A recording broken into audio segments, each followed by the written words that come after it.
Hi guys! Welcome back to my channel, Team RJ. So, samahan niyo ako guys. Maglinis tayo ng sasakyan. Today is Thursday. Isang beses lang ako maglinis ng car. Once a week, I mean. Let's go! So, ito na guys yung sasakyan ni Amo na lilinisin ko. Kita nyo naman guys. Astig. Yan, ganyan mag-park si Amo. Oo, diba? Upadar na yan.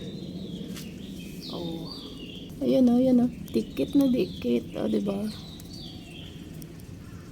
Ang galing ni Amo. Ayan.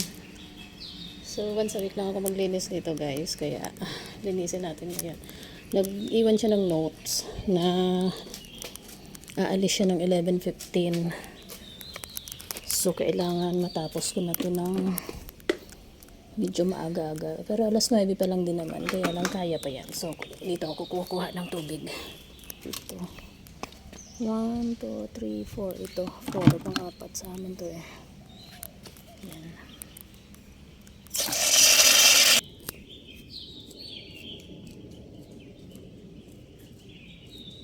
So, ipapakita ko sa inyo kung paano ako maglinis ng sasakyan nila guys.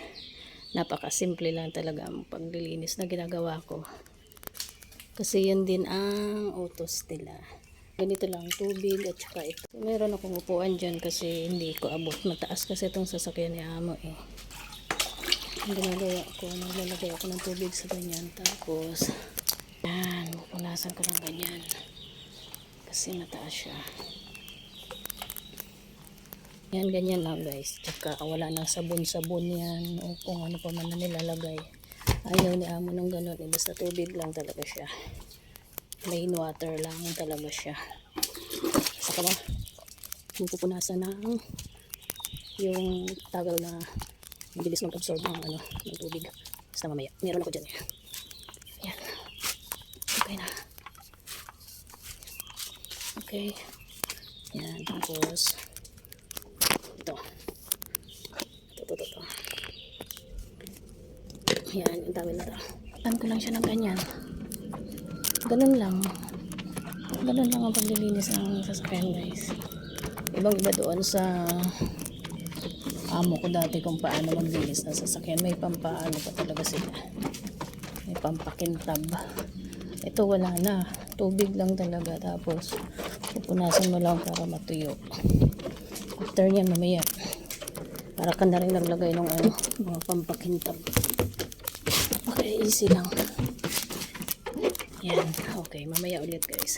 Yun nga lang, pagdating dito na side, mahirap siya linisin kasi sobrang dikit sa nangyayari.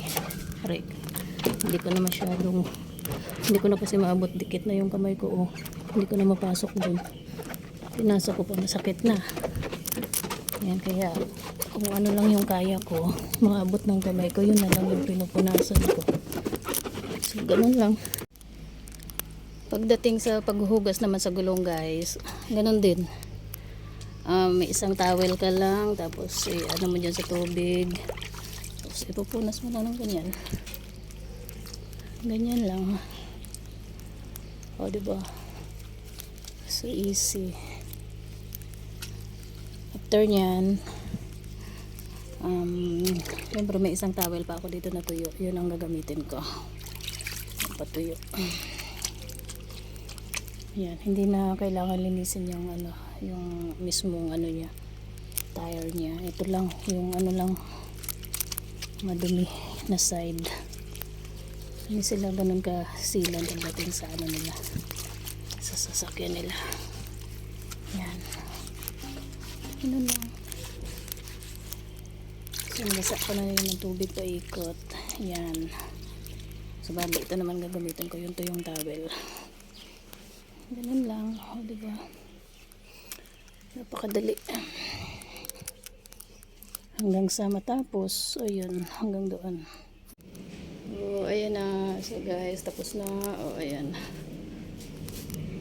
Diba, malinis na. Hindi lang halata. Pero malinis yan guys. Makintab nga. O, diba? O, makintab. Yan.